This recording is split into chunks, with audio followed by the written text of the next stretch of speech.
بسم اللہ الرحمن الرحیم۔ محمد شاہد عرض کر رہا ہوں۔ السلام علیکم۔ بہت بڑا مسئلہ ہے، آپ کی توجہ چاہتے ہیں۔ مسجد کے مولوی صاحب اور مؤذن جو کہ تنخواہیں لیتے ہیں، میں ان کے خلاف نہیں ہوں، لیکن مسجد پہ لوڈ نہیں پڑے۔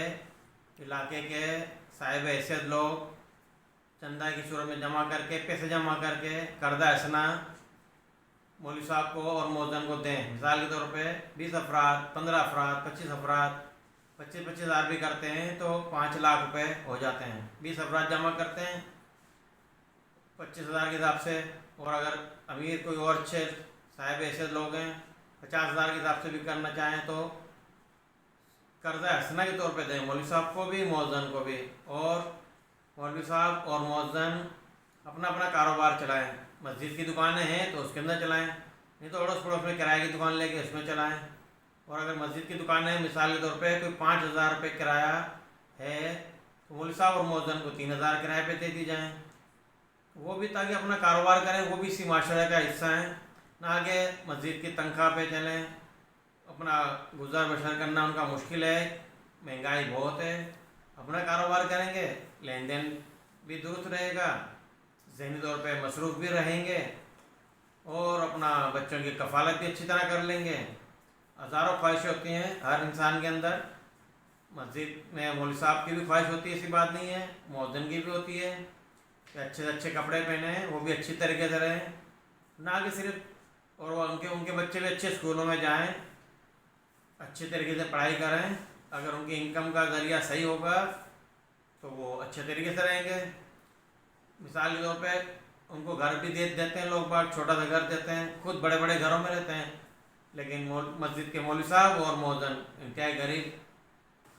مثال کے طور پہ جس علاقے میں رہتا ہوں وہاں پر 10 افراد بھی، 20 افراد بھی چاہیں، حتیٰ کہ چاہیں تو کوئی 1-2 افراد بھی چاہیں تو اپنے طور پہ مکان دے سکتے ہیں، کاروبار بھی کرا کے دے سکتے ہیں، ذاتی حیثیت میں بھی کاروبار کرا کے دے سکتے ہیں، قرض حسنہ کے طور پہ بھی کرا دے سکتے ہیں کہ بھائی تھوڑے تھوڑے کر کے واپس کر دیں۔ مولوی صاحب اپنا کاروبار چلائیں، نماز کے ٹائم پہ نماز پڑھائیں، رہیں مسجد کے ارد گرد کے علاقے میں ہی، اور اگر گنجائش کسی کی ہے تو اچھے سے اچھا گھر دیں، دل بڑے کریں، اچھے لوگ سامنے آئیں، صاحب حیثیت لوگ سامنے آئیں۔ ہے بظاہر چھوٹا سا مسئلہ، غور کریں گے تو یہ بہت بڑا مسئلہ ہے۔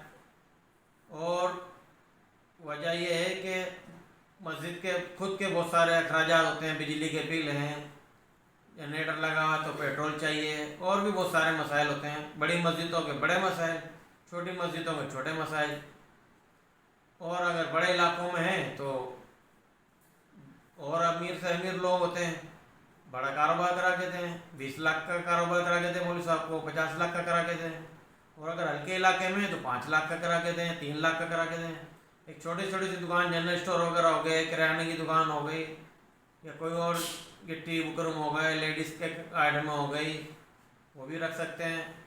کھلونے ہو گئے بچوں کے، اسپورٹس کی دکان ہو گئی، اسٹیشنری کی دکان ہو گئی، 2-3 لاکھ میں کھل جاتی ہے آرام سے، اور اس میں 20-30 ہزار روپے مہینے کا کمانا کوئی مشکل نہیں ہوتا ہے۔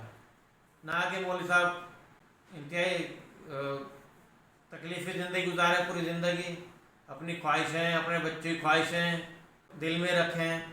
اس سے بہتر ہے اپنا کاروبار کریں، اچھے، اگر ان کے پاس خود کے پاس گنجائش ہے اپنے پیسوں سے کریں، نہیں ہے تو علاقے کے لوگ کر کے دیں۔ علاقے کے لوگ اچھے سے اچھا گھر بھی جیسے خود رہتے ہیں اسی طرح مولوی صاحب کو بھی دلائیں، چاہے قرض کی صورت میں دلائیں۔ مولوی صاحب قرض حسنہ کے طور پہ مکان کے پیسے بھی اتاریں، قرض حسنہ کے طور پہ کاروبار کے پیسے اتاریں، نہ کہ مولوی صاحب پورے سال انتظار کریں کہ 27ویں شب کو چندہ جمع ہوگا سالانہ طور پہ، اس سے اپنا کچھ گزر بسر کریں، یا اس سے اپنے بچوں کا معاملہ نمٹائیں، یا ہم سے اپنے بچوں کی شادیاں کریں، تو وہ بھی اسی معاشرہ کا حصہ ہیں۔ اپنا کاروبار کریں گے، اپنے طریقے سے لین دین کریں گے، اپنے طریقے سے کاروبار چلائیں گے، جو بھی بچت ہوگی اپنے طور پہ اپنا گھر چلائیں گے، زیادہ بچت ہوگی اچھی طریقے سے گزارا کریں گے، کم بچت ہوگی نارمل طریقے سے زندگی گزاریں گے۔ تو یہ پورا پاکستان کا ایک طریقے سے مسئلہ ہی ہے یہ، بلکہ میں معذرت چاہتا ہوں، کسی کو میری بات بری لگے اس کے لیے میں پیشگی معذرت چاہتا ہوں۔ کیونکہ ضروری نہیں کہ سب کو ہی میرے مشورے پسند آئیں یا درست بھی ہوں. میں اپنی رائے دے رہا ہوں، شاید غلط ہو شاید اچھی ہو. غور کریں گے تو انشاءاللہ اس مسئلے کو بھی حل کر لیا جائے گا. ایک ٹائم آئے گا معاشرے میں بہتری آنا شروع ہو جائے گی. یہ بھی ایک معاشرتی مسئلہ ہے. اللہ بہتر کرے گا. آپ کا بہت شکریہ. السلام علیکم.